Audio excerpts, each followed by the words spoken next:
Hello guys, Assalamualaikum. Welcome back to my personal favorite reaction. And this time we have the Iceland of DAJJAL. So I'm gonna react to this video. He used to be a Christian, embraced Islam, an Arab. He got up and he said, we were in a ship and a huge storm hit us. And we were lost until our ship reached an island. We entered the island. He says,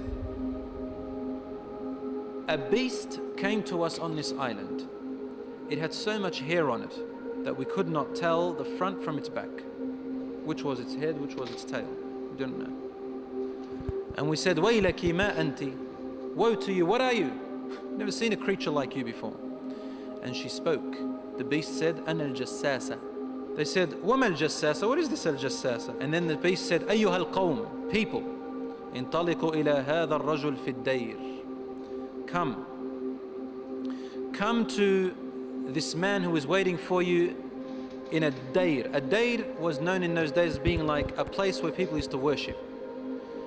And he said, there is a man who is waiting for your news anxiously. They said, we ran away from the beast immediately thinking it was a jinn.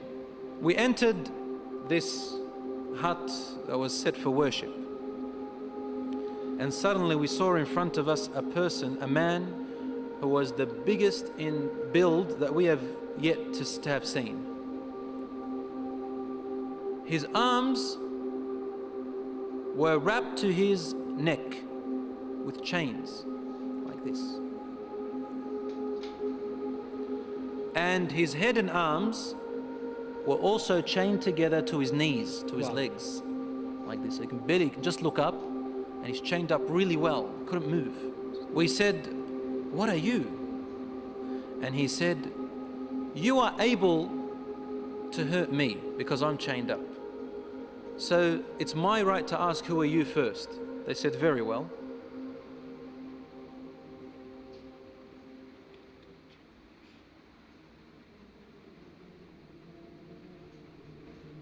We are people from the Arabs. We set sail in our ship and a storm hit us until we became lost and landed on this island. We came to this island and we found this beast that came to us that had so much hair on it, and it led us to you. They said, we got afraid of this man and we didn't feel safe around him.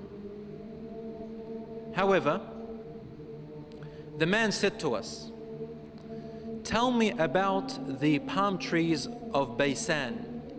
Baysan is a city in Jordan. He wanted to know whether there were palm trees planted in there a lot. We said, what do you exactly want to know about Baysan in Jordan? He said, I ask you, are there more palm trees and have they be filled with dates or not yet? They said, yes, it is full of palm trees and full of dates, more than many other places in what we know. He said, soon its palm trees and dates will become scarce, will no longer give fruits. Today, really, in Jordan, dates are scarce now. It used to be in history abundance. Now listen. He said, now explain to me about Buhayra Tabaraya. You know what Tabaraya is? Which ocean, which sea that is? Okay, the Tabariya Sea. It's also close to Asham. They said, what do you want to know about it? He said, does it have water in it? They said, yes, there's lots of water. He said, soon its water is going to go away. It's not going to exist anymore. And truly today, the water has gone drier than before. Then he asked them, he said, tell me about Zaghar fountain. Zaghar fountain, probably about 3 days journey if you wanted to walk away from Jerusalem, Bayt al-Maqdis, that's where that fountain is. So basically in what we call Israel today. They said, what do you want to know about this fountain? He said, well, is there a large fountain and do people plant a lot of vegetation around it and it gives a lot of water yet? They said, yes, it's got a lot of water and its people plant a lot. Tell me about a prophet who is ummi, who is illiterate, cannot read or write. What has he done? They said he has come out in Mecca and now he lives in Yathrib, in Medina. He asked them, have his people fought him? They said, yes. He said, what did he do? They said, he was driven out by his own people. But he went to another Arab, the Yathrib people, and those who embraced Islam with him, and they obeyed him. This man said to them, really? Has that really happened? They said, yes. He said, أَمَا إِنَّ ذَاكَ خَيْرٌ لَهُمْ أَن يُطِيعُوهُ. He said, behold, it is better for those people who obey him to keep on obeying him. He's actually supporting the Prophet sallallahu alaihi wasallam. وَإِنِّي مُخْبِرُكُمْ عَنِّي. Now I'm going to tell you about myself. إِنِّي أَنَا الْمَسِيحِ. I am Christ. Isa alayhi salam. وَإِنِّي أُوشَكُ أَن يُؤْذَنَ لِي فِي الْخُرُوجِ فَأَخْرُجْ. He said, now very soon, based on the signs you've showed me, I'm going to be given permission to leave and I'm going to come out. فَأَسِيرُ فِي الْأَرْضِ. I will walk throughout the land. فَلَا أَدَعْ قَرْيَةً إِلَّا هَبَطْتُهَا فِي 40 لَيْلَةً. He said, there wouldn't be a village or a city or a place on earth except that I would have reached it, all in 40 days. The whole world in 40 days. غَيْرَ مَكَّةَ وَطِيبَةَ. All except two places, Mecca and Tiba, Medina. فَهُمَا مُحَرَّمَتَانِ عَلَيَّ كِلْتَاهُمَا. He said, they are both forbidden for me to enter. Now when we say he enters, it means he conquers, takes over. He owns it.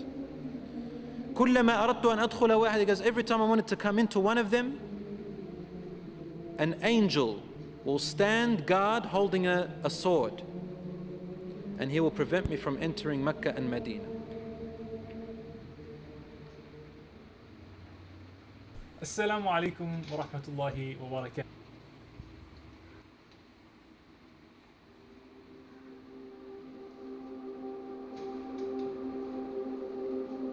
Rasul sallallahu alayhi wasallam started grabbing his stick and sort of he put it close to his hip, sallallahu alayhi wasallam, and then he began to bang, to hit the ground with it like this. But he was sort of tense, sallallahu alayhi wasallam. Something very important. He was really tense about it, and he hit the floor and he said, "Ala hadhihi tiba." Behold, everyone, this is Tiba. Meaning he's pointing, this is Medina. He's in Medina, he's saying, this is Tiba, which you are in right now. He said, didn't I tell you that this man will come out and not be able to enter this land? They said, yes, Ya Rasulullah, because he had told them a lot about it before. He said, the hadith of Tamim al-Dari, wallahi, amazed me as he told me about him. Because it's the same as what I used to tell you about Mecca and Medina. Behold, DAJJAL is somewhere in near the oceans, in one of on an island somewhere towards the east of Medina, somewhere there, he said, in one of those oceans. من قبل المشرق ما هو, towards the east somewhere.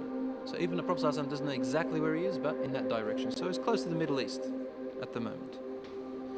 So Allahu A'lam, DAJJAL will first arise in Asham, in the Middle East area, which gives a lot of sense that the Jews will be the first to follow him because they are waiting for their Messiah to come. They don't believe that Isa alayhi salam was it, and they don't want to accept Muhammad sallallahu alayhi wasallam. So they'll be the first to follow DAJJAL. They say he is the real Isa.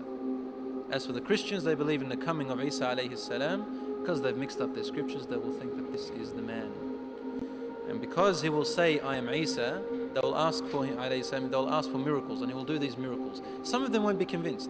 See, afterwards he'll say that I am God. Ana ilahukum. And then they'll say, what proof do you have? He said, only God can raise the dead. He said, okay, what if I raise your parents from the dead? They said, yes, we'll believe your God.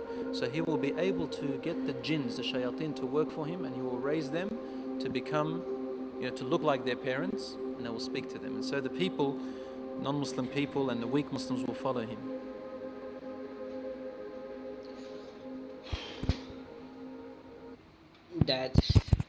That's deep. And yeah, DAJJAL stories, and I will make sure that I react to more of this type of content.